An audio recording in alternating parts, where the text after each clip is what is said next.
Salut, c'est Céline. Salut, c'est Pauline. Aujourd'hui, on va parler un peu de gluten, mais Alors aujourd'hui, donc c'est la vidéo numéro 2. On va parler de tout ce qui est gluten, pourquoi éviter le gluten, par quoi le remplacer et pourquoi le gluten est nocif. Je voulais juste vous rappeler donc le challenge de la vidéo 1 d'hier, c'était boire de l'eau au réveil. J'espère que ce matin, vous avez pu boire justement un petit peu d'eau au réveil et puis j'espère que ça s'est bien passé. Donc aujourd'hui, Pauline, on va parler du gluten. Donc, est-ce que tu peux nous dire pourquoi le gluten est aussi nocif et pourquoi il faut éviter d'en consommer? ouais. Alors le gluten, on a choisi d'en parler assez au début de nos vidéos parce que c'est un aliment important et très nocif. Je sais que ça a bon goût, je sais que c'est très addictif, mais justement, le problème il est un peu là. Ça se passe dans nos intestins en fait, le problème. Quand on mange du gluten, c'est comme si on mangeait de la colle. Alors il y a de la colle qui se met sur les parois des intestins, et en fait, plus on mange de gluten, et plus on a les parois des intestins qui sont engluées. Quand on dit gluten, il y a le mot glu dedans, ce qui veut vraiment dire colle. Et donc, si on a beaucoup de glu comme ça sur les intestins qui bouchent les parois et tout, ça empêche l'absorption des nutriments et ça rend les parois bouchées et poreuses à la fois. Ça pose de gros problèmes dans les intestins. Et notamment, les aliments riches en gluten, ils posent aussi des problèmes de candida, de fermentation, plein de choses pas très belles. Et les symptômes extérieurs de ça, ils sont nombreux et assez graves. Alors on peut avoir souvent des problèmes de dépression. Euh, Ça c'est le principal, on va dire, symptôme qu'on sent. Mais il y en a aussi d'autres. Il y a de la fatigue, de l'irritabilité, plein de choses pas très drôles, quoi. Hyperactivité pour les enfants aussi. Ouais, Mm. irritabilité et hyperactivité, ça va un peu ensemble en fait.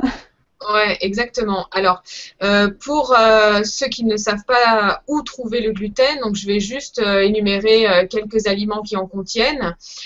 Donc, ça va être dans tout ce qui est pâtisserie, gâteau, pâte à pizza, les pâtes, bien sûr, donc tout ce qui est à base de blé, le pain, les crêpes, le couscous, les graines de couscous, les galettes, tous les types de galettes, les tartes.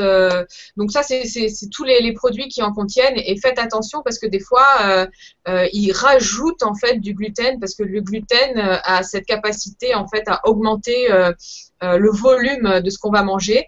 Et donc, ils ont tendance à en rajouter et en même temps, ça crée en fait une cohésion dans les aliments pour qu'ils soient plus compacts et pour qu'ils soient plus, on va dire, pour qu'on puisse les manger, qu'il y ait plus de consistance dans ce qu'on va manger. Voilà, c'est ce que je cherchais. Donc, Pauline, par quoi est-ce qu'on va remplacer tous ces aliments qui contiennent du gluten?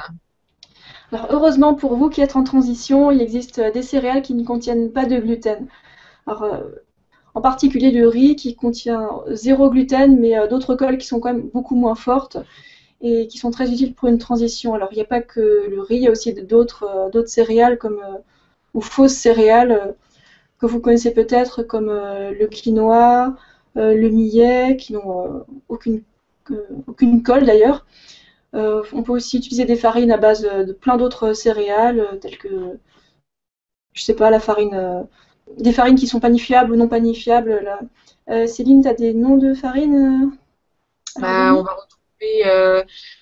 Il y a plein de farines maintenant qui sont sans gluten. La farine de châtaigne, farine de riz. Après, il y a de la farine de coco. Il y a de la farine de banane qui existe aussi, qui est un peu plus compliquée à trouver. Je crois qu'on la trouve en Italie.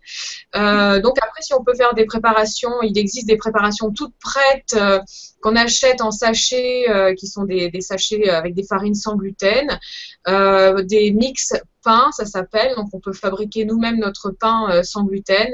Après, il existe des fonds de pizza sans gluten aussi, des fonds de tarte sans gluten.